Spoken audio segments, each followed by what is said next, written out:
Imagine a situation where your dearest connections, those you cherished and relied upon, suddenly turn against you, attempting to seize your self-respect, your assets, and your very identity. This is a narrative of profound disloyalty, intense emotional conflict, and the surprising resilience of a woman driven to her limits. Come with me now as I guide you through a tale of suffering, retribution, and eventual healing. Remember to leave a comment about where you are watching from. Let's start. I've spent recent years witnessing everything vanish from my grasp. I am 72 presently, intimately familiar with the burden of solitude. Looking in the mirror, I no longer see the lively person I used to be, filled with aspirations and future expectations. Instead, I see a weary woman, a woman molded by the harshness of treachery, by the endless flow of errors, regrets, and sacrifices that seem to shadow my every move. I now reside alone in a vast, secluded estate that offers no happiness. My former husband, John, and I built this residence together. We shared nearly 3 decades of marriage, but the affection we once held vanished long ago, replaced by tension, accusations, and silence. He departed when our daughter, Samantha, was still a teenager. She was upset with me then. Upset that I attempted to shield her from that young man, who was so unsuitable for her. I didn't realize it at the time, but he wasn't merely trouble. He was the catalyst that would forever fracture my bond with her. Samantha went to live with her father after our divorce. She did not wish to be under my roof, not with all my guidelines and boundaries. She believed I was overbearing, constantly telling her what to do, always striving to guide her correctly. That was the last time she genuinely required my presence. Afterward, she withdrew. She turned to John, who, I assume, provided her with everything she desired, leaving me here by myself. I never imagined she would return. After all these years, I presumed she was doing perfectly fine with her father, living her own life, getting into scrapes independently, far from my oversight. Yet, as life often does, it presented an unforeseen challenge when Samantha appeared at my door at 33 years old, jobless, without prospects, and nowhere to stay. She wanted to move back in, and I foolishly agreed. She was different now, yet familiar in many ways. The girl I had raised, the one who once depended on me, had transformed into someone I barely recognized. She was careless, irresponsible, and completely reliant on me. Her presence, once a comfort, now grating, served as a stark reminder of my maternal shortcomings. So, I acted as any mother would. I tried to help. I allowed her to borrow my car, my cherished possession, hoping it might instill a sense of autonomy, some measure of responsibility. I never anticipated what followed. It happened on a Friday evening, just a week after I let her use the vehicle. Samantha returned home late. The car was scratched and dented.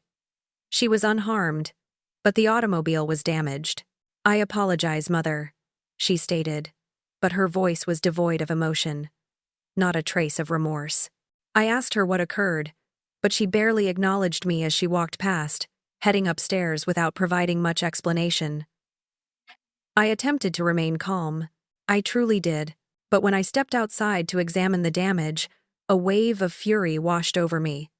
I had worked tirelessly my entire life for that car. Every resource I possessed, every cent I earned, contributed to securing a comfortable and luxurious existence. And there she was, treating it as if it held no value. I called after her, my voice trembling with agitation. "What precisely happened to the car, Samantha?" She stopped, turned around, and for the first time in ages, met my gaze directly. "It's merely a car, Mother. It's not like I ruined my future." My spirits sank. A car. You cannot even manage the simplest tasks. And you still don't grasp it. You're not a child anymore, Samantha. It's time to mature. She rolled her eyes, crossing her arms. You're excessively controlling. You know that. I am not a little girl anymore. Perhaps you are the one who needs to change. Perhaps you are the one getting old, losing your faculties. Perhaps you are the one requiring assistance. Then she stormed away. In that moment, Staring at the damaged side of my vehicle, I understood the extent of my loss. Not just the car, but my daughter. She no longer respected me. She didn't care about me. And for what reason? Because I tried to protect her. Because I loved her excessively.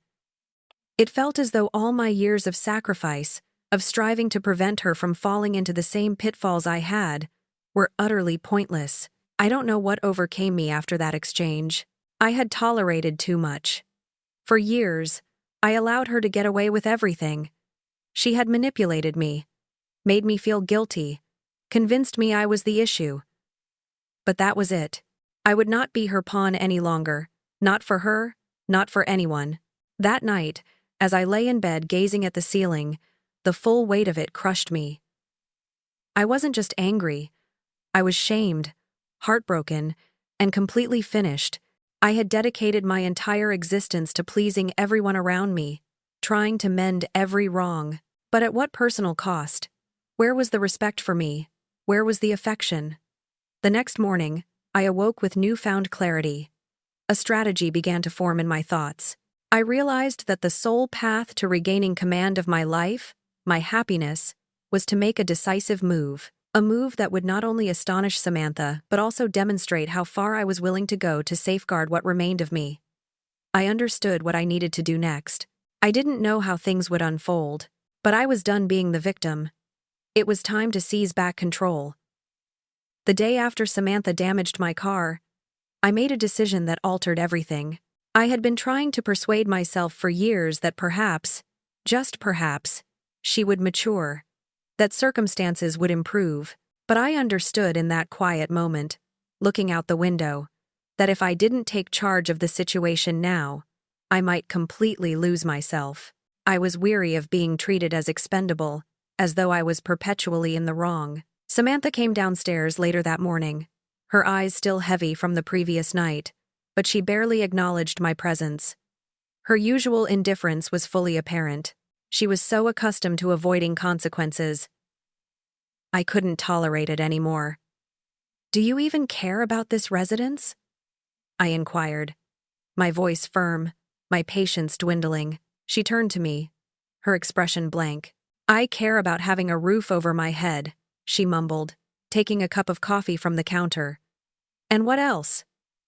You arrive here, damage my car, and you don't even flinch. Do you comprehend how much that wounds, Samantha?" She paused, her eyes flickering with a mix of irritation and regret. But guilt never lingered long with Samantha. She scoffed, rolling her eyes. "Oh, please, you always do this. You act like everything is so crucial. It's merely a car. It's just minor damage. Why are you so overly dramatic?" I felt a sharp ache in my chest. There it was again. She perceived me as weak, overly emotional, someone she could dominate. My anger flared, but I had to remain calm, had to stay focused. I couldn't let her reverse our positions once more. "Do you truly think that's all it is, Samantha?" I rose. My voice was steady yet resolute. "I strive for everything I possess. Everything within this house exists because I made it happen. And you enter here as if you own the place, as if I am your personal funding source. I cannot continue this. I am finished being your subservient." She looked at me, her lips curving into a smirk. "So what? You're forcing me out? You're sending me back to Dad? Do it then. I don't care." I shook my head, my heart aching at the coldness in her words. "No, Samantha. I'm giving you a final choice. You're staying here, and you're going to find employment. You're going to begin taking accountability for yourself. You're going to stop using me as your safety net." Her eyes widened slightly, and for an instant, there was a flicker of surprise, perhaps even apprehension. But then she crossed her arms, squaring her shoulders as if ready for a confrontation. "And if I don't? What will you do then? Huh? Will you leave me on the street?" I felt the boundaries closing in, but I pushed past it. "If you don't secure a job, Samantha, I'm selling this property. I'm relocating somewhere smaller, and I'll grant you 1 month to sort things out. Or you'll have to depart. I'm done supporting you this way. I've had enough." She gazed at me, her lips pressed into a thin line. I could see her mind processing my declaration. I wasn't certain if she believed me or if she thought it was an empty warning, but I meant it. For the first time in a long while, I meant it. "You cannot be serious," she stated, shaking her head. "You're just saying that to control me, to make me feel insignificant. But you won't actually do it. You adore this house too much. You'll never sell it." "You are mistaken," I asserted, my voice unwavering. "I'm not doing this for your benefit. I'm doing it for mine. I cannot continue living like this, pretending everything is acceptable when it clearly isn't." For the first time in years, I felt like I was holding my ground. I had no idea what would transpire next, but I knew I couldn't keep letting her treat me as if I were invisible, as if I didn't matter. Samantha remained silent for a moment. Then, without another word, she turned and walked away. I didn't know if she was angry, confused, or merely indifferent, but I didn't care. I had expressed what needed to be said. Later that day, I made the call. I contacted a real estate professional and initiated the process of selling the home. The decision felt like a burden lifted from my spirit, yet also like a door definitively closing. I wasn't sure what my next step would be. The house had been my sanctuary for so many years, but the more I considered it, the more I realized how stifling it had become. This house held countless memories. Memories of a life that no longer suited the woman I was evolving into. That night, I lay in bed contemplating everything that had occurred. The years of marriage, the long hours I spent working, the endless attempts to repair what was broken, but nothing ever felt right. My daughter had become unrecognizable. She was self-centered, entitled, and seemed to care about nothing beyond her own comfort. I couldn't allow her to continue walking all over me. I couldn't let her ruin everything I'd worked for. But what hurt the most was her inability to perceive it. She didn't see me, didn't care about my sacrifices, and yet, she still expected me to give her everything. I felt a passion ignite within me, a determination I hadn't known in years. It was time to regain command of my life. I didn't know what lay ahead, but I was done being passive. I wasn't going to let her or anyone else disrespect me anymore. As I closed my eyes, a realization dawned. This wasn't solely about the house. It was about me reclaiming my personal power, and whatever came next, I was prepared. But I had no idea that the struggle was only just beginning. The days following my demand felt like an unstoppable force. Everything rushed downward, threatening to overwhelm me. Samantha barely spoke, retreating to her room as if my words had never been uttered. I knew she was upset, but she was always upset. That was her typical response. She never enjoyed being told what to do, never liked being held accountable, and yet, here I was, trying to do the very thing that could help her, compel her to become self-sufficient. It wasn't simple for me either. I had devoted my entire life to attending to the needs of others, John, Samantha, even friends who sought my counsel or aid, and I would abandon everything to be there. I was the person others relied upon. But who relied on me? It was a difficult truth to accept, realizing I had never truly requested anything in return. And now I was facing the repercussions of that. Samantha's silence was a weapon, wielded with precision. She didn't need to speak to make me feel like the antagonist. The way she avoided me, the way she refused to assist around the house, conveyed a clear message. "You are insignificant," it seemed to say. But then, a week later, she made her move. John telephoned me that evening, his voice rough and weary, the tone instantly sparking a wave of frustration within me. We hadn't conversed much in recent years, apart from occasional brief exchanges regarding Samantha's well-being. I had always hoped our separation was final, that he would move on and allow me to do the same. But now he was on the line, and I could already detect a note of concern in his voice. "Marlene, we need to discuss Samantha," he stated, his words deliberate. "What about her?" I retorted, my patience already worn thin. "I've stated my position clearly, John. She's residing here under my authority, and she's going to find employment. I'm no longer a caretaker." "I know, but she's in a difficult situation," he countered, his tone becoming more insistent. "You're being harsh on her. She's not the same individual she once was. She's struggling, Marlene. I believe you need to rethink your ultimatum." "Struggling?" I scoffed.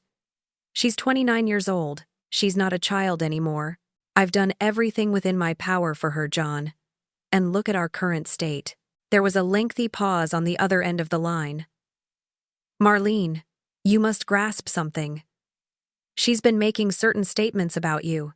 She's worried about you. She claims you're losing your mind, that you're no longer thinking clearly, and she wants to ensure you're all right." I felt my stomach clench. The familiar knot of anger twisted inside me. "What are you talking about?" "She believes you might need professional assistance," he continued, his voice a little softer, but the words struck like sharp objects. "She's concerned you're aging, Marlene. You're not the woman you used to be. And perhaps it's time for you to step back and seek some help for your own benefit." My hands trembled as I tightened my grip on the phone. I had heard this before, only it wasn't coming from her. This time it originated from him, the man who had abandoned me. The man who had never comprehended my sacrifices, my difficulties. The same man who had failed me in every conceivable way. "You think I require help?" I asked, my voice low and dangerously quiet. "After everything I've endured, everything I've done for that child, you think I need assistance? I'm just saying." "Perhaps it's time," John insisted. "She's making arrangements to help you receive the proper care, Marlene. She simply desires what's best for you." I wanted to scream, to hurl the phone across the room, but I couldn't. I had to maintain my composure. I had to demonstrate to him that I wasn't the fragile, confused woman he imagined me to be, that I was still the woman who had built everything with my own efforts. "I'm fine, John. I don't need anyone's help. Not yours. Not Samantha's. I am perfectly capable of making my own choices." But as I ended the call, my thoughts raced. They were conspiring against me together. John and Samantha, working in unison to strip me of my dignity, my freedom. They sought to seize control of my life. They believed I was old, weak, and foolish. They were wrong, and I knew that if I didn't act swiftly, they would succeed. They'd force me into some institution, a place where I could be supervised, and my wealth would become theirs to manage. All of it. My hard-earned money, my future, my self-rule.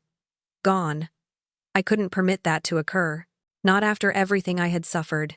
Not after everything I had fought to preserve. The next day, Samantha confronted me. She stood in the kitchen, her arms folded, her expression that of someone certain of victory. I could perceive the arrogance in her gaze, the conviction that she was in command. She had likely imagined I would capitulate, that I would apologize for my harshness, that I would revert to being the mother she could manipulate. But I wasn't the same woman anymore. I had transformed, and she was about to discover this. "I no longer wish to argue, Mother," Samantha stated, her voice soft and persuasive. "I just want you to see that I'm trying. I'm genuinely trying. I want us to be okay. We've experienced so much. I'm concerned about you. I know what you're doing," I responded, my voice steady. "You're not attempting to help me, Samantha. You're trying to control me. Just as he is." Her expression faltered for a mere second, but she quickly recovered her composure. "That's untrue. I love you, Mother, but you're not yourself anymore. I'm just looking out for your welfare." I laughed bitterly. Looking out for me, or looking out for your own interests? The silence stretched between us, heavy and oppressive. For the first time in years, I saw a weakness in her defenses. She didn't know how to reply. She had thought I'd give in, that I'd apologize for being too domineering, but I wasn't backing down. Not this time. I was finished being her victim, finished being their instrument. The subsequent days passed in a blur. I maintained my distance from Samantha. I understood her intentions. She had already fixed her gaze on what she desired. My money, my home, my existence. but what she didn't realize was that I had already initiated my own countermeasures. I began reviewing my finances, everything I had worked to accumulate, and formulating plans. I wasn't going to let her or John take anything from me, but even as I did, a sense of apprehension crept over me. What if it was already too late? What if they had already set everything in motion? The struggle had just commenced, and I had no idea where it would lead me. But one thing was clear: they were about to learn precisely how far I was willing to go to defend everything I possessed. The days dragged on, each moment feeling heavier than the last. I couldn't escape the overwhelming sensation of being stifled by Samantha, by John, by their schemes. It was as if the walls were closing in, and the only escape was to fight my way through. Samantha, despite her earlier attempts at feigning compassion, maintained her distance. It was almost as if she awaited my collapse, my plea for forgiveness, my invitation for her to re-enter my life as if nothing had changed.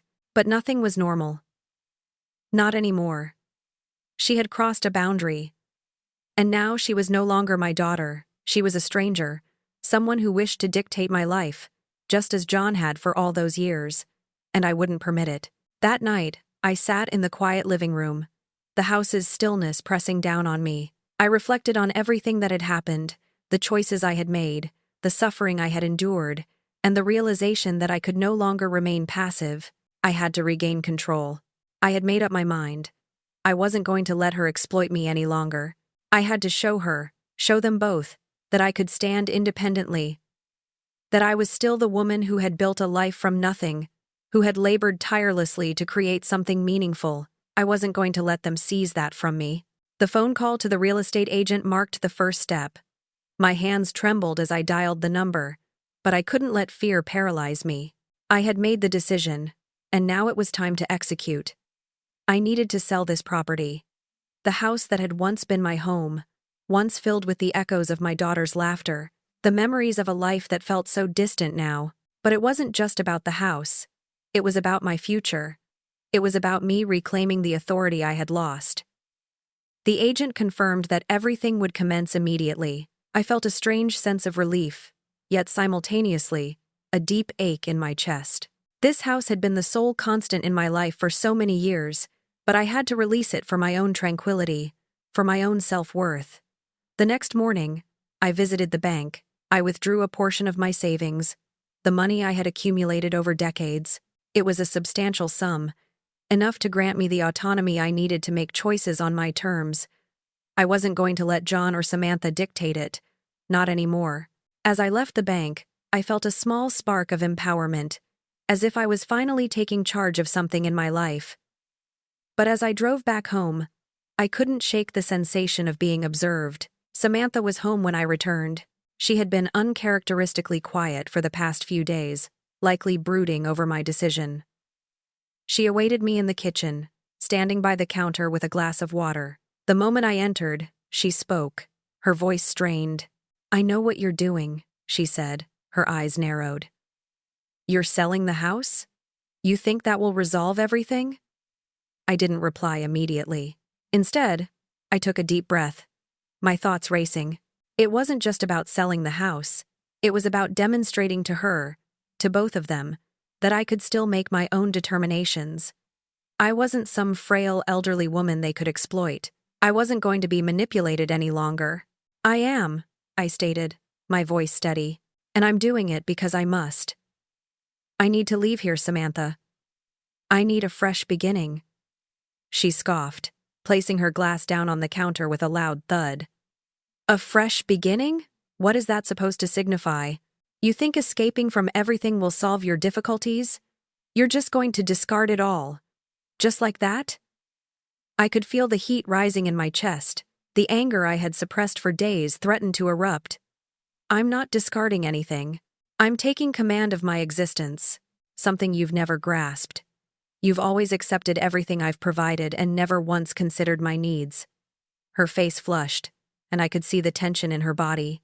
For a moment, she seemed to hesitate, as if she wished to speak but couldn't find the words. And then, in a burst of frustration, she finally spoke. "You're not the same anymore, Mother. You've changed, and not for the better." She paused, and I could see tears beginning to well in her eyes. "I'm just trying to assist you. Why can't you comprehend that?" I shook my head, my heart heavy with disappointment. "I don't require your assistance, Samantha. Not in this manner. You don't get to dictate my life anymore." Her face crumpled, and for a fleeting second, I almost felt pity. She was lost, frightened, and perhaps even remorseful. But I couldn't retreat. Not now, not after everything. I had given her all I possessed, and it was never sufficient. Now it was time to consider myself for once. She stood there silently, her eyes searching mine for something. Perhaps an apology. Perhaps an excuse to make everything right again. But I had nothing left to offer. Not anymore. I had already given too much. "I'm not asking for your forgiveness," I stated, my voice quiet but firm. "I'm doing what is best for me. And you're going to have to discover your own path." With that, I turned and exited the kitchen, leaving her standing there. As I moved through the house, I felt a strange sense of finality. This was the moment I had anticipated. The moment I ceased being her caregiver, her emotional punching bag, and started being the woman I was meant to be. But even as I sensed a flicker of triumph, a tightness formed in my stomach. I knew what would follow.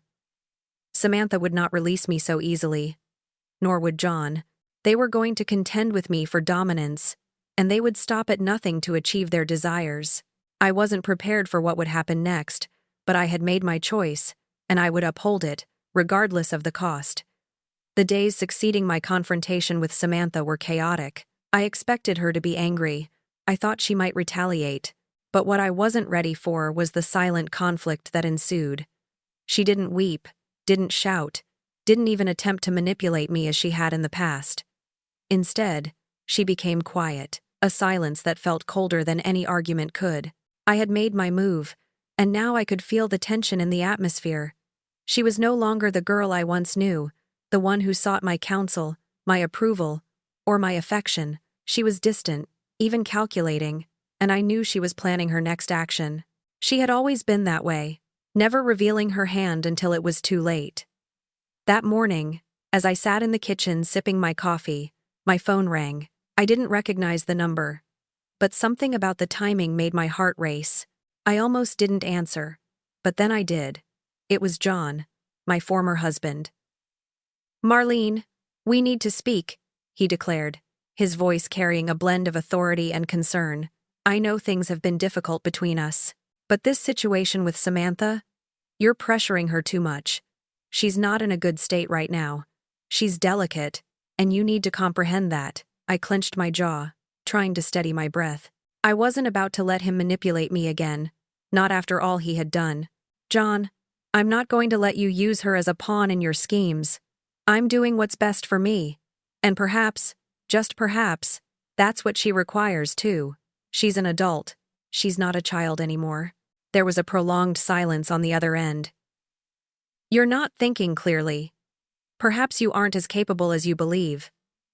I think it's time you consider seeking some assistance. Marlene, I'm serious." I felt the blood rush to my head. I could discern Samantha's influence in his tone. They had been conversing behind my back, conspiring together. I had suspected it, but hearing it confirmed struck harder than I had expected. "Help?" I asked, my voice barely above a whisper, simmering with indignation. "You're truly going to suggest that I need help, John? You're the one who walked out on me? You're the one who left me to gather the fragments of our broken marriage and raise our daughter alone. And now you believe you can simply intervene and decide what's best for me? Marlene, please. I'm just attempting to look out for you. You're getting older. I don't wish to see you collapse." I could feel the weight of his words pressing down. He wasn't concerned for me. He was concerned for himself, for the money, the authority, the dominance. This wasn't about my well-being. This was about keeping me vulnerable, keeping me compliant so they could take what they desired. I wasn't going to fall for it. "No, John, I'm not falling for this. Not again. You and Samantha have been plotting behind my back, trying to snatch my life away from me. You think I don't perceive it?" There was another long pause. I could almost feel the distance expanding between us, as if something was breaking in that moment. "I'm sorry you feel that way, Marlene," he said softly, but his words carried a sharp edge. "But I won't let you ruin yourself." "Ruin myself?" I echoed, my voice trembling with a blend of anger and sorrow. "You're the one who shattered this family. You're the one who broke everything apart. I'm not the one who needs help. You are. And if you genuinely want to help me, you'll stay out of my way." I ended the call before he could utter another sound, my heart pounding in my chest. My hands were shaking. I had never been so enraged, so hurt, but something else had shifted within me. I wasn't scared anymore. I wasn't going to let them push me around, not this time. Samantha didn't speak to me for the remainder of the day. I could tell she was strategizing. She had that expression in her eyes, the same one she'd had as a teenager, the one she used when she thought she could manipulate me into doing her bidding. But I wasn't going to be manipulated. Not anymore. By the time evening arrived, I received a letter from John's attorney. I opened it with trembling hands, my heart sinking as I read the contents. The letter was a formal request for me to undergo a psychiatric evaluation. It wasn't merely about Samantha's concern for me anymore. It was a legal maneuver. They were attempting to seize control of my life, my finances, my future. It was the first true offensive in this conflict. I read the letter multiple times, each instance fueling my rage. They were escalating their efforts. They didn't care about me. They didn't care about my welfare. They cared about power. They cared about the money. My money. The notion of them controlling my life, my choices, sent a chill through me. I wasn't going to let this happen. I couldn't, but what could I do? How could I resist? I paced the living room, my mind racing. They were trying to dismantle me, trying to make me believe I was losing my sanity, trying to make me doubt myself. But I knew who I was. I knew my capabilities, and I wasn't going to let them steal that from me. I had to fight back. But this time, I wouldn't do it with anger. I would do it with precision. I would outwit them. It wasn't just about the house, the money, or the power anymore. It was about my self-respect, my mental clarity, my existence, and I wasn't going to let them take it. I began formulating plans. I contacted my lawyer the next morning, setting everything in motion. I would fight for my right to govern my own life. I didn't care how long it took. I didn't care what I had to endure. I was done being the victim, and I was going to make them regret ever thinking they could control me. The battle had formally commenced. Samantha and John had made their move, and now I had to outmaneuver them. I wasn't going to surrender and let them strip me of everything I had built, my life, my dignity, my autonomy. They wanted to dominate me, to coerce me into submission, but I wasn't about to grant them that satisfaction. It started with the correspondence, their legal petition to have me assessed, to officially declare me unfit to make personal decisions, felt like a blow to my core. But as the days passed, I grew more focused, more resolute. The fear they tried to implant in me began to dissipate, replaced by a cold, calculated determination. I wasn't merely fighting for my home, my funds. I was fighting for my existence, for the years of diligent effort and sacrifices I had made to reach my current standing. I engaged a lawyer, a woman named Linda, whom I knew I could trust, highly recommended by a friend. The moment I entered her office, a wave of relief washed over me. Linda was sharp, self-assured, and empathetic qualities I hadn't recognized I needed until that instant. "We are going to fight this, Marlene," Linda affirmed, after I explained the situation. "I'll manage the legal aspects, but we need to prepare. We need to construct a case that demonstrates your full control over your mental faculties. We'll require witnesses, proof of your ability to manage your own life." It felt strange to hear her state it so matter-of-factly. I'd spent so many years doubting myself, so many years feeling like perhaps I was losing touch with reality. But Linda made it clear, I was in command, and if anyone attempted to seize that from me, we would oppose them with everything we possessed. The initial weeks were agonizing. I had to gather everything: financial documents, electronic messages, attestations from friends who could vouch for my mental state, for my capacity to make choices. It was exhausting, emotionally draining, and I felt a constant burden on my shoulders. Every discussion with Linda, every meeting with the legal counsel, felt like another descent into the labyrinth of their manipulations. Samantha did not appear at first. She was aware of my actions, my intentions, but she kept her distance, likely hoping I'd falter, that I'd reconsider. Perhaps she thought I'd come to my senses, realizing how challenging I was making things. But what she didn't grasp was that the longer she remained silent, the stronger I became. And then, just as I thought things were settling into a routine, John made his next move. It was a phone call, late at night, and the tone in his voice instantly put me on edge. There was no pleasantry, no inquiry about my welfare. It was all business, cold, precise. "Marlene, I must be direct," he began. "I've spoken to Samantha, and she's concerned about you. She's worried about the stress this is all causing you. You've been behaving erratically. We both concur that it might be best if we pursue this in court and allow a judge to decide what's in your best interest." I felt my hands tremble, but I didn't let my voice waver. "You're not going to succeed with this, John. You and Samantha can conspire all you wish, but I'm not giving up without a struggle. I'm in charge of my life, and I'm not surrendering that to you." There was a long silence on the other end of the line. I could hear his breathing. But it wasn't the weary, resigned breath of a man ready to concede. It was the breath of someone already planning his next strategy, his next attack. "You can continue this fight, Marlene," he stated, his voice cold. "But ultimately, you'll lose. Samantha will ensure that." I abruptly ended the call before he could say anything further. The audacity of him. How dare he presume he could dictate the direction of my life? I wasn't some elderly fool, some helpless woman who could be pushed around anymore. I had been silent for too long. I had permitted them to make decisions for me, to make me feel insignificant, but that was over. I took a deep breath and looked at the documents scattered across the table before me. I had a strategy, and it was all coming together. Every witness, every electronic message, every piece of evidence indicated one thing. I was fully capable. I was more than able to manage my own existence.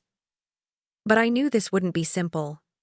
It wasn't solely about me anymore. It was about proving to everyone, especially myself, that I was still strong, that I could still defend myself no matter my age, and I couldn't let Samantha and John prevail. The weeks blurred into a mix of legal terminology, meetings with Linda, and restless nights where I pondered everything I had lost and everything I had left to contend for. But through it all, one thing kept me centered. I wasn't alone.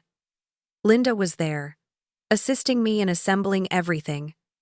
I had friends who believed in me, who had been present when I needed them most, and as much as Samantha and John thought they could tear me apart, I was stronger than they realized. One evening, I received a call from Linda with an update on the situation. The hearing was scheduled for the following week. It was time for everything to culminate. The next few days were a flurry of activity. I was anxious, of course. Who wouldn't be? But I had prepared for this moment. I knew my truth, and I was ready to stand in that courtroom and articulate it. When the day of the hearing finally arrived, I felt a strange sense of composure. As I sat in the waiting area, observing people come and go, I realized how much this moment signified to me. It wasn't just about disproving them. It wasn't even about winning. It was about reclaiming my life, about demonstrating to them, and to myself, that I still possessed power. And as we were called into the courtroom, I knew that whatever transpired next, I was going to leave with my head held high, because I was no longer merely the woman they believed they could control. I was a fighter, and I was ready to emerge victorious, but I couldn't shake the persistent thought. If they were willing to go this far, how much further would they extend themselves to ensure my defeat? The courtroom was colder than I had imagined. The walls felt like they were closing in on me as I sat there, awaiting the commencement of proceedings. I had mentally braced myself, repeatedly reminding myself that I wasn't just fighting for my finances, my home, or my autonomy. I was fighting for my dignity. I was fighting to prove that I was not the frail, easily manipulated woman my former husband and daughter perceived me to be. I sat beside Linda, my attorney, trying to steady my breathing. She was calm, focused, as always, jotting notes on her legal pad. I admired that about her, her ability to maintain composure in such moments. The truth was, I was terrified.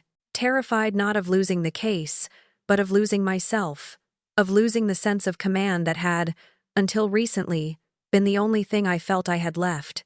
As the courtroom door opened, a shiver ran through me.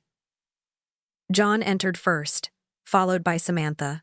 She appeared more polished than I had ever seen her, her hair styled, her face meticulously made up. I also noticed how she kept glancing at me with an air of superiority. As if she had already triumphed, she didn't even need to speak. Her mere presence, the confident way she carried herself, was sufficient. She was the one who had been fed the narrative that I was losing my mind, that I couldn't be trusted. And there, sitting in the courtroom, I realized the extent of their deception. They had portrayed me as the antagonist, the unstable woman, the one who needed to be managed, all to gain authority over everything I had worked for. Your Honor, Linda began, rising from her seat and addressing the judge. We are here today to demonstrate that Marlene Roberts is more than capable of handling her own affairs, and that the allegations against her, made by her daughter and former husband, are unfounded and without merit. I felt my chest tighten at the sound of Linda's voice. She was the calm amidst the chaos, but it was my chaos, and everything within me suggested this would be more challenging than I anticipated. I glanced at Samantha, who avoided my gaze, sitting there with an expression I couldn't quite decipher. John, on the other hand, sat with his customary arrogance. He was convinced of the outcome. Both of them were. The judge was an older man, his spectacles resting low on his nose as he reviewed the documents before him. He had the demeanor of someone who had witnessed everything, someone who had heard the same narratives, the same accusations countless times. I could detect skepticism in his eyes as he briefly looked at me. But I didn't let it unnerve me. I couldn't. We'll begin with the petitioner, the judge stated, nodding towards John's lawyer, who stood and began to speak. John's lawyer depicted an image of me that felt like a sharp blow. He spoke of a woman no longer fit to make decisions for herself, someone who had become erratic and unpredictable, who couldn't manage her finances or care for herself. He presented instances that, in his opinion, demonstrated my inability to function, how I had made poor choices in the past, how I had failed to oversee my wealth properly, and how I had become withdrawn, unfit for the responsibilities I once handled with ease. It was all a meticulously constructed story designed to make me appear like someone losing her grasp on reality. The words stung, even though I knew they were falsehoods. I could feel the warmth rising in my chest, the familiar sensation of frustration building inside me, but I couldn't allow it to show. I couldn't give them the satisfaction of witnessing my collapse. Then it was my turn. Linda stood and turned to me with a nod. Marlene, she said softly, her voice reassuring. You're next. I rose slowly, my legs trembling, but I walked purposefully to the witness stand.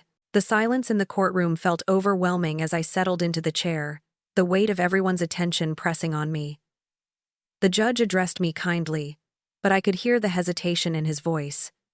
Miss Roberts, could you please explain to the court why you believe the assertions made by your former husband and daughter are incorrect? I took a deep breath, my hands resting on the edge of the witness stand, gripping it as I gathered my thoughts. I didn't know where to commence, but I knew I had to begin somewhere. This wasn't merely about proving them wrong. It was about proving to myself that I still commanded my own life. I am not losing my mind, I declared firmly, looking directly at the judge.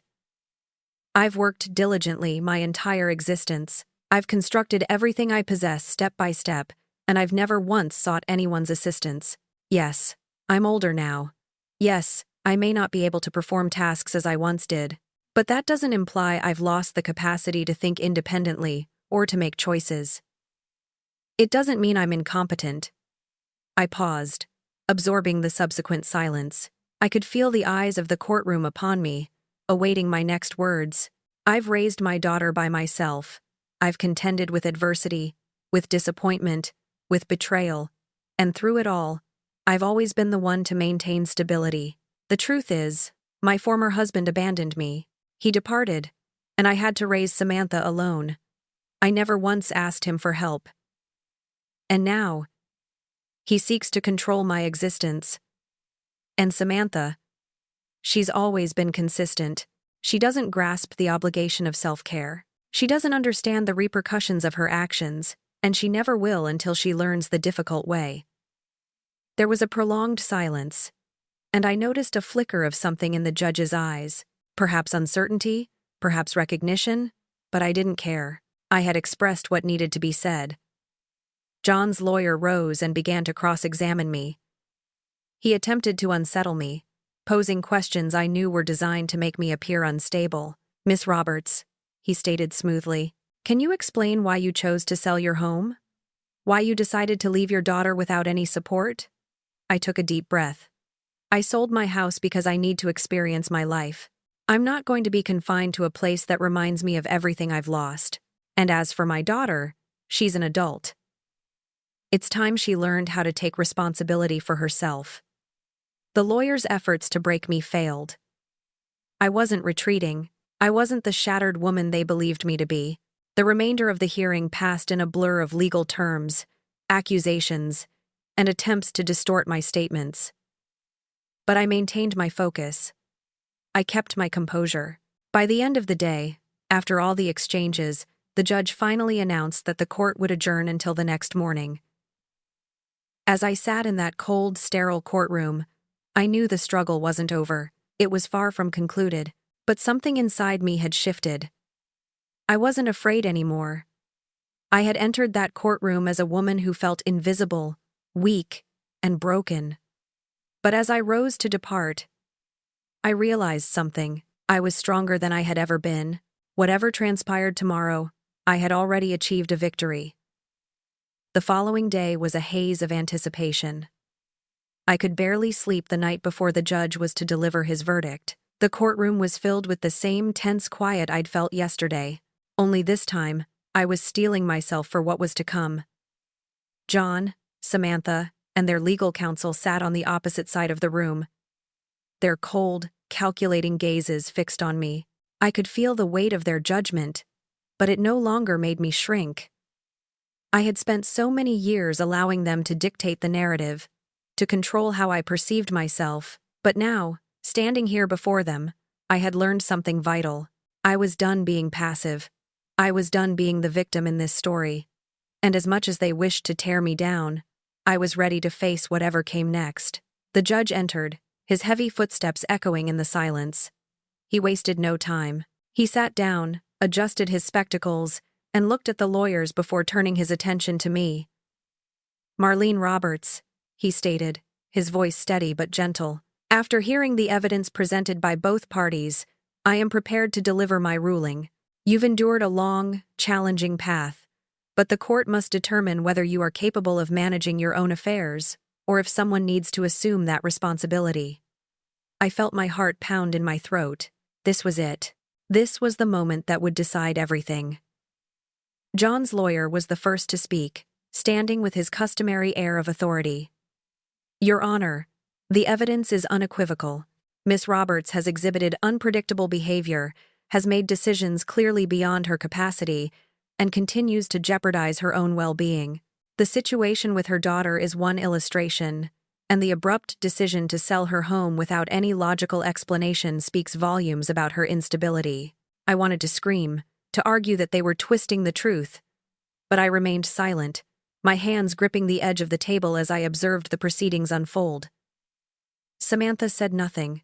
She sat there watching the lawyer speak with a smug expression, as if she already knew the outcome. I could feel her eyes piercing me. She hadn't said much throughout the entire case. I was certain she thought she was above it all, that I was already vanquished, but I wasn't. The judge listened patiently, then nodded. "I comprehend the arguments made by both sides. But Miss Roberts, I've also heard your perspective. Your testimony regarding your ability to live autonomously, to manage your own matters. The court has a duty to safeguard those who cannot care for themselves, but it also has an obligation to respect personal independence. My mind raced, my hands sweaty, but I didn't betray my nerves.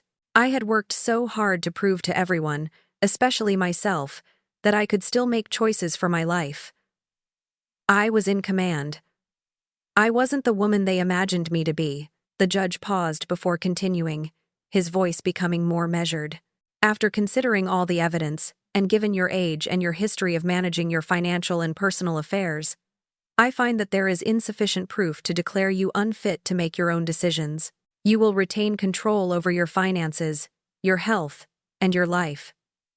I felt a surge of relief flood through me like a broken dam. My hands trembled, but I stood taller. I had won. The verdict wasn't just a legal triumph. It was a victory over everything I had ever been led to believe about myself. It was a triumph over John, over Samantha, over every voice that told me I wasn't good enough, strong enough, or capable enough. John's face fell, and I couldn't help but feel a pang of satisfaction seeing the arrogance drain from his expression. For once, he didn't hold the power. It was me. Samantha, too, looked astonished, but it was the briefest flicker of surprise. She quickly concealed it with her usual indifference. I could see the gears turning in her mind. She had likely expected me to yield, to be the passive, weak woman she had always assumed I was. But she was mistaken. "We are concluded here," the judge declared, rising and signaling the end of the hearing. "Miss Roberts, the court rules in your favor. Your case is closed." As I collected my belongings and exited the courtroom, I felt a sense of finality, like a chapter was ending. And for the first time in years, I was in charge of the story. I wasn't defeated. I had fought back, and I had won. But as I walked out of the courthouse, I knew this triumph wouldn't come without repercussions. I had made it clear to John and Samantha that I wasn't someone to be controlled. That alone would be enough to ignite resentment, and I couldn't be certain what extremes they would resort to next. As I entered my car and drove home, a strange calm washed over me. The weight of their expectations, the suffocating grip they had on my existence, had finally been broken. But it wasn't just about the court decision. It was about me finally taking back autonomy, finally refusing to be manipulated by the individuals I had once trusted most. I knew the coming months would be challenging. There would be anger, frustration, and attempts to regain authority, but I wasn't afraid. I had already won the most crucial battle, the one where I reclaimed my own strength. And as the sun began to descend, casting a warm glow across the horizon, I couldn't help but feel a sense of liberation I hadn't experienced in years. I was no longer a woman trapped by her past, by her errors, by the demands of others. I was free. Free to live my life on my own terms, and nothing would ever take that away from me again. The days following the court's verdict were a peculiar blend of relief and unease. I had triumphed. I had asserted myself, contended for my independence, and proven to the court and to myself that I was still competent, still resilient, still in command. But with that victory came an undeniable tension, a new layer of uncertainty. Samantha and John were not the type to simply withdraw. They didn't surrender easily. They had always expected me to be the one who conceded, the one who compromised. But that was no longer happening.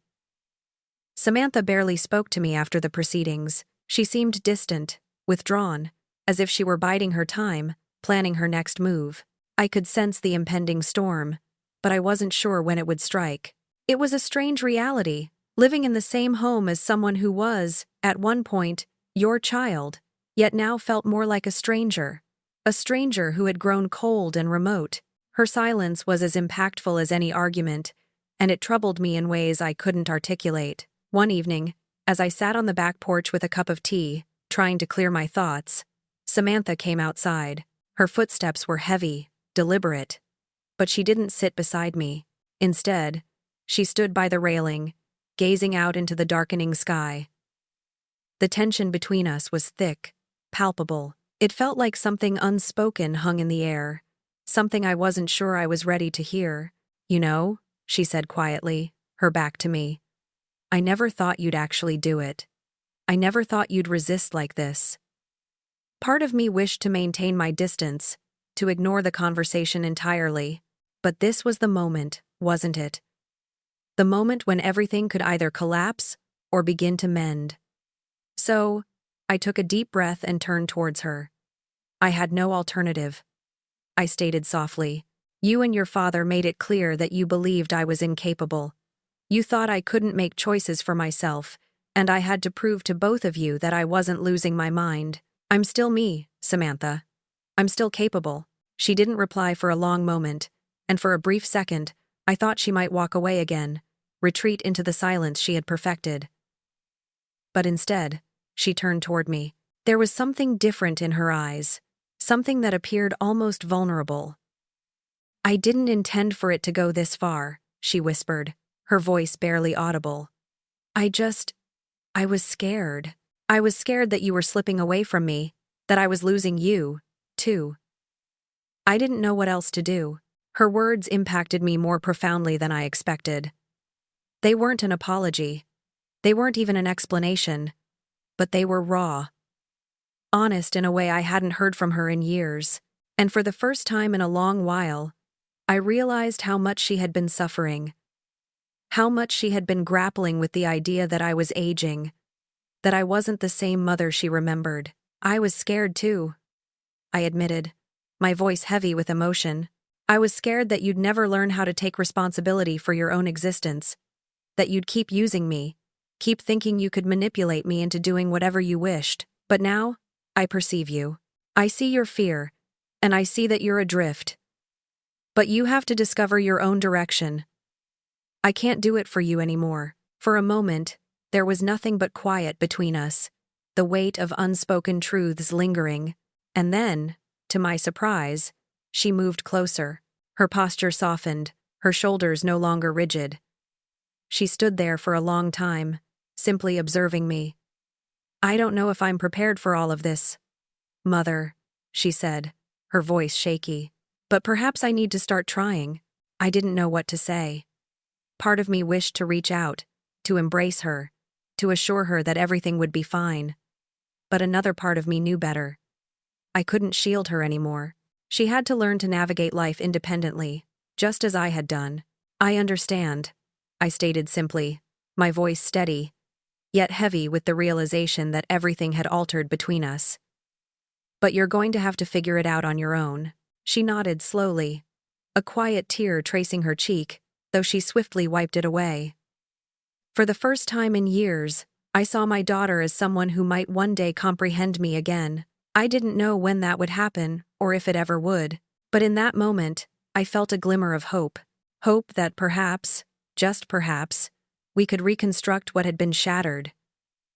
The next few weeks were calm.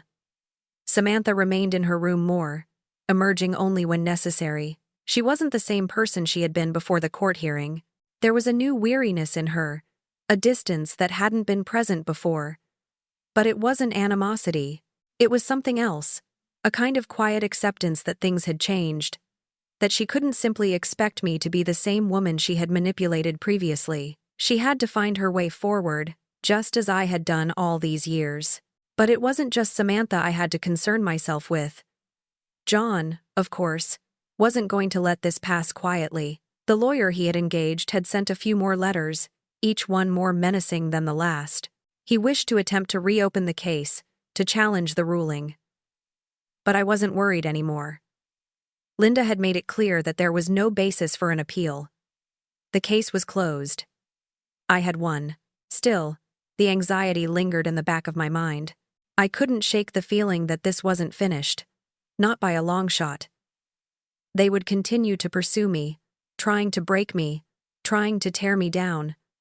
But I was ready for it. I had confronted their falsehoods, their manipulations, and I had fought back. I had demonstrated to them and to myself that I was stronger than they had ever given me credit for. I wasn't going to let them seize my life, and I wasn't going to let them take away my peace. For the first time in years, I could envision a future ahead of me. A future where I was in control. And no one, not John, not Samantha, was going to take that from me again. As I sat on the porch watching the sunset with a quiet sense of resolve, I realized something. The victory wasn't merely in the court's decision. The victory was in the woman I had become. The woman who had finally discovered her voice. The woman who was no longer afraid to stand up for herself.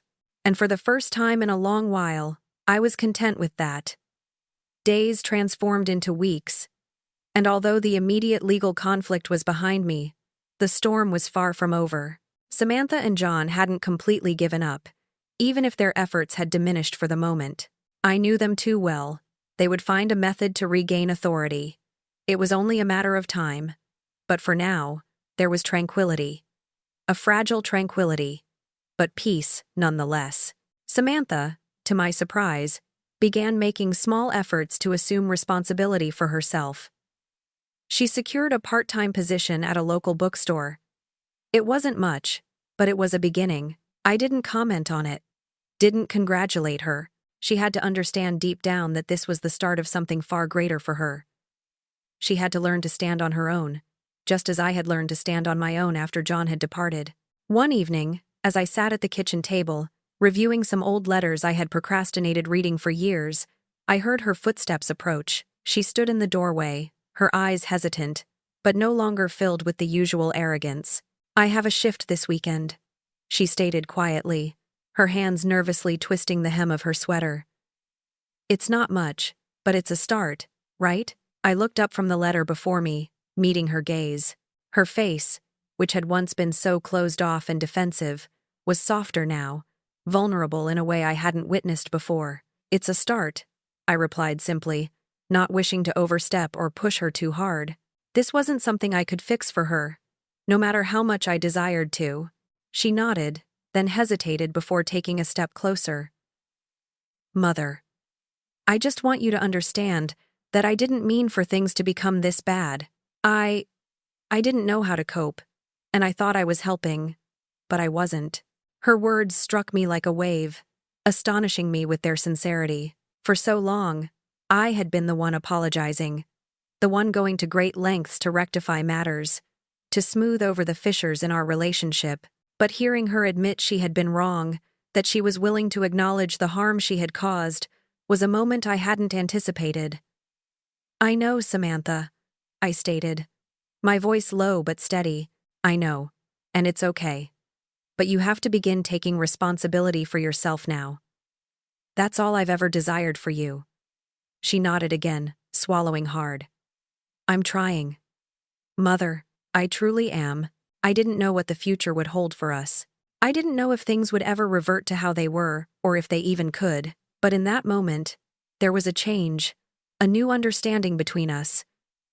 A kind of unspoken acknowledgement that we both had work to do. But at least now she was trying, and that was more than I had ever expected from her.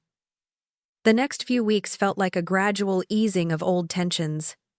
Samantha kept her distance, but in a less confrontational manner. She focused on her employment, spent more time away from the house, and I could see her slowly beginning to transform. It wasn't a dramatic alteration. It wasn't an overnight metamorphosis, but there were instances, small moments, where I caught glimpses of the person she could become, and that offered me hope. John, on the other hand, had completely withdrawn after the court ruling. He didn't attempt to contact me directly, and his lawyer ceased sending menacing letters. It was as if the weight of the legal battle had finally crushed his resolve. I would have liked to believe that he was finished trying to control me, that he had accepted the outcome, but I knew him too well. He never relinquished control so easily. One afternoon, I received an unexpected phone call. It was from John's lawyer. "I just wanted to inform you that Mr. Roberts is considering selling his portion of the house you once co-owned," the lawyer stated, his voice polite, detached. "He is legally entitled to half the property's value, and he intends to pursue it." The news impacted me profoundly. I had already contended for so much: my independence, my dignity, my command over my life. And now it seemed John wished to seize something else from me. The house, the one place that had been mine, into which I had poured everything. It wasn't entirely about the money, it was about the principle. It was about John's need to remind me that he could still take something from me. I paused for a long moment, absorbing the information. It would be a legal contest, without a doubt, a lengthy one. He knew I couldn't afford to drag this through court again. I could feel the old familiar anxiety creeping in, but I quickly dismissed it. I had fought this battle previously, and I could do it again. No, I stated firmly. Inform Mr. Apa Roberts that I have no intention of selling the house. If he desires his share, he can take it to court, but I won't be coerced into surrendering it. The lawyer sighed, clearly disappointed. Very well, I'll convey your decision to him. I ended the call and sat in silence for a moment. My fingers clenched tightly around the receiver. I wasn't surprised by John's latest maneuver. It was precisely what I had anticipated. He wasn't finished yet. He wasn't going to let me have the ultimate say. But the truth was, I wasn't backing down. I had fought for my freedom, my life, and now I would fight for the home I had built for myself. I wasn't going to let him seize that from me, too. The next few days were a blur of documentation, legal consultations, and more letters from John's lawyer. It felt like I was back in the midst of it again, fighting for my right to live my life as I saw fit. But this time, it was different. This time, I was prepared. I had already survived the worst of it. I had already reclaimed command of my life. The house, though it held memories of a painful past, was mine now, and I would defend it with everything I had. But even as I braced myself for the next phase of this struggle, I couldn't help but feel a quiet sense of pride. I had come this far. I had endured, and I would continue to endure, no matter what John or anyone else threw at me. As I looked out the window, watching the sun descend on the horizon, I realized something. This wasn't just a fight for a house, or for my finances, or for my future. It was a fight for my peace of mind, and I was ready to win. Whatever came next, I would confront it directly, because I had already proven something far more significant than anything else. I was in control of my own life, and that was worth everything. The conflict over the house wasn't something I had foreseen after the court's verdict. It felt like everything I had worked for, the tranquility, the quiet, the stability I had struggled to reclaim, was slowly slipping through my grasp. John had made it clear that he wasn't ready to disengage just yet, and this time, it wasn't just about him or Samantha attempting to manipulate me.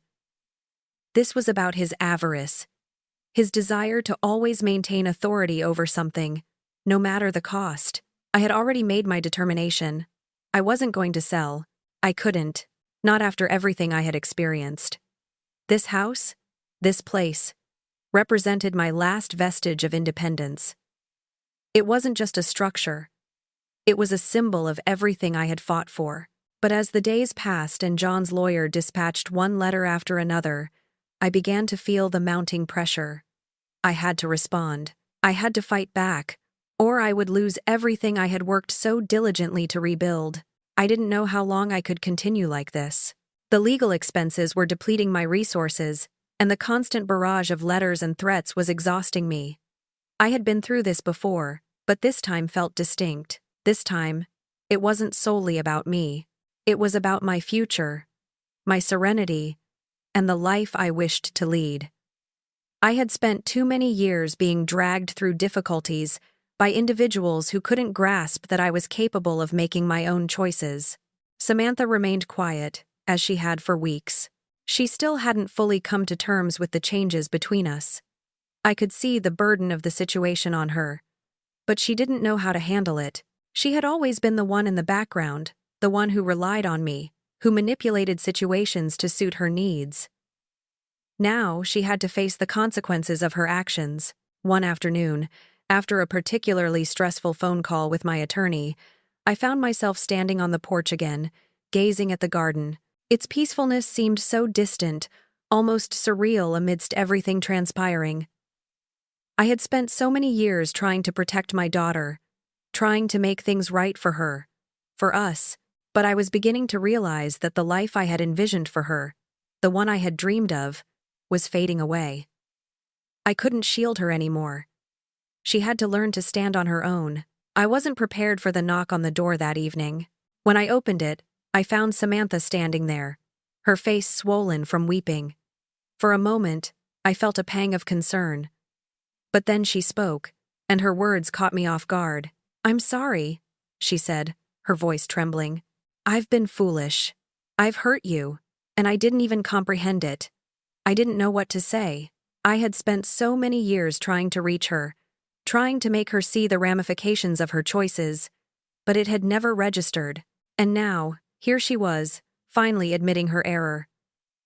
"I've been self-absorbed," she continued, her eyes moist with unshed tears. "I've been so engrossed in my own problems, in my own fear of losing you, that I didn't even pause to consider what you've been through. I didn't see that you were simply trying to protect me, trying to do what was best for me. And I apologize for all the times I made you feel insignificant. You do matter. You matter more than anything." I didn't know how to reply. I had been awaiting this moment. But now that it was here, I wasn't sure if I could release the anger, the pain, the years of frustration. But there was something in her eyes, something in her manner of speaking that made me believe she was finally beginning to understand. "I don't expect your forgiveness," she added, wiping her eyes. "But I want to try. I want to mend things. I want to be the daughter you merit." A silence fell between us, the weight of everything we had experienced hanging in the air. But for the first time in years, I felt a possibility of healing. Perhaps it wouldn't be easy, perhaps it wouldn't happen instantly, but this was the genesis of something new. "I don't know if I can simply forget everything, Samantha," I stated softly, my voice thick with emotion, "but I'm willing to try too. We'll take it one step at a time," she nodded. And for the first time in a long time, I saw a glimmer of the person I had always hoped she would become. Not flawless, not without imperfections, but someone who could learn, who could grow. The next few weeks were calmer. Samantha began working more diligently at her job, arriving punctually, assuming greater responsibility. It wasn't effortless for her. She stumbled. She made errors, but each time she recovered, tried again, and advanced another step. I observed the change, even if it was gradual. It wasn't perfect, but it was progress. Meanwhile, John persisted in his attempts to compel me to sell the house. Each letter from his lawyer felt like another assault, another effort to break my determination. But I didn't let it unnerve me. I wasn't going to surrender. Not this time. I knew that I couldn't alter the past. I couldn't undo the years of errors and regrets that had led us here. But I also knew that I commanded my future, and if that meant standing firm against John, against Samantha, against anyone who tried to steal my peace, then I would do it. One day, as I sat at the kitchen table with a cup of tea, I picked up the latest letter from John's lawyer. I had already braced myself for this moment. I wasn't going to back down. I folded the letter, set it aside, and turned my attention to the window, watching the sunlight filter through the trees in the garden. For the first time in a long time, a sense of tranquility settled over me. I had fought for everything I possessed. I had fought for my life, my dignity, and my freedom, and I wasn't about to let anyone seize that from me. Not now, not ever. As the days went by, I felt the weight of the past slowly dissipating. I had my daughter back, in a sense. I had my life back. And I was no longer afraid of the future. Whatever came next, I was ready for it, because this time, I wasn't just enduring, I was living, and no one could take that away from me. The sun was beginning to set as I sat in the living room, my gaze lingering on the familiar walls of the house. Months had passed since the court battle, months since everything had changed, and yet, it felt as though time had paused. The house was quiet, more serene than it had ever been. The constant strain that once pervaded the air had dissolved, replaced by an almost gentle stillness, a stillness I had fought so hard to establish, a stillness that was mine to cherish. Samantha had progressed considerably in a short period. Her transformation wasn't drastic, it wasn't dramatic, but it was genuine. She was employed now, saving for her own residence, and for the first time in a long time, I could envision a future for her. She was maturing, learning to be self-reliant in a way I had once hoped. It wasn't easy, but it was advancement. She wasn't the same girl I had spent years trying to protect. And perhaps that was acceptable. She had to discover her own path, just as I had done. I couldn't support her endlessly anymore. The tranquility we now shared wasn't flawless. There were still awkward silences, lingering resentment occasionally. But there was a mutual understanding, an acceptance that things had changed. Samantha no longer viewed me as an obstruction or someone to be manipulated. We didn't have a perfect relationship, but we were working towards one. John, however, was a different matter. Though he had temporarily retreated from his legal pursuits, I knew better than to believe he was truly finished. He hadn't abandoned his attempts to compel me to sell the house, to sell my existence. But I had already proven to him and to myself that I was no longer the same woman I had been when he left. He held no authority over me anymore. I had fought for my right to live independently, and I wasn't going to let him seize that from me. Not now, not ever. I rose from the couch and walked to the window, gazing out at the garden. It was a small, peaceful space, but it was mine, and for the first time in a long time, I felt a sense of appreciation for it. The flowers I had planted with my own hands, the trees that had grown taller with each passing year. It was all mine, a testament to the life I had constructed, a life I had fought for, against all odds. A knock at the door drew me from my thoughts. I turned, hesitant at first, but then I recognized the familiar face standing in the doorway. It was Samantha. She was holding a small box, looking somewhat nervous. "Mother, may I come in?" she inquired, her voice softer than usual. I nodded, stepping aside to allow her entry. She hesitated for a moment before entering, her eyes scanning the room. A brief silence ensued before she spoke again, the box still clutched in her hands. I discovered something," she stated, her voice tinged with uncertainty. "It's from when I was young. I thought you might want to see it." I looked at her curiously as she placed the box gently on the coffee table. The moment she opened it, a flood of memories overwhelmed me. Inside were old photographs, pictures of Samantha and me from her childhood, from a time before the pain, before the distance between us grew. There was one of us at the beach, her smile wide as she held up a seashell she had found, another of her sitting on my lap, both of us laughing. They were moments I had long forgotten, moments before everything became so intricate. I swallowed hard, feeling a lump in my throat. For a second, I couldn't find the words. Seeing these images, these glimpses of the mother and daughter we once were, stirred something deep within me. I had been so preoccupied with the hurt, the disloyalty, that I had forgotten the good, the love we had shared. "I recall this," I stated quietly, picking up the photo of us at the beach. "You were so joyful. We were so joyful." Samantha nodded, her eyes softening. "I know. I remember it too, Mother. I miss that." The words hung in the air between us, heavy with the weight of everything we had endured, but also filled with the promise of what we could still become. I could see the sincerity in her eyes. She was trying, truly trying. And for the first time in so long, I felt a sense of hope. Hope that we could rebuild, even if it meant starting anew. "I miss that too," I replied, my voice barely above a whisper. "But we can still have something. We can still find a path back." She sat down beside me on the couch, and for the first time in a long time, we were simply mother and daughter again. We didn't possess all the answers. We didn't have a perfect relationship, but we had each other, and that was sufficient for me. The silence between us wasn't awkward this time. It was peaceful. As we sat together, examining the old photographs, I realized that I had something I hadn't possessed in years. Peace. I had fought for it, and I had won. The future remained uncertain. There would be difficulties ahead, and the journey wouldn't always be easy. But I had proven to myself, to John, and to Samantha that I was strong, that I was capable, that I was the one in command of my life, and whatever came next, I would face it on my own terms. With my daughter by my side, we were no longer just mother and daughter. We were two women who had learned to stand independently, who had endured immense hardship and emerged stronger. Together, we would construct a new future, one step at a time. And as the sun set on another day, I knew that the worst was behind me. The conflict was over, and now, finally, I could rest, because I had won. Remember to subscribe and feel free to share your own story in the comments. Your perspective matters.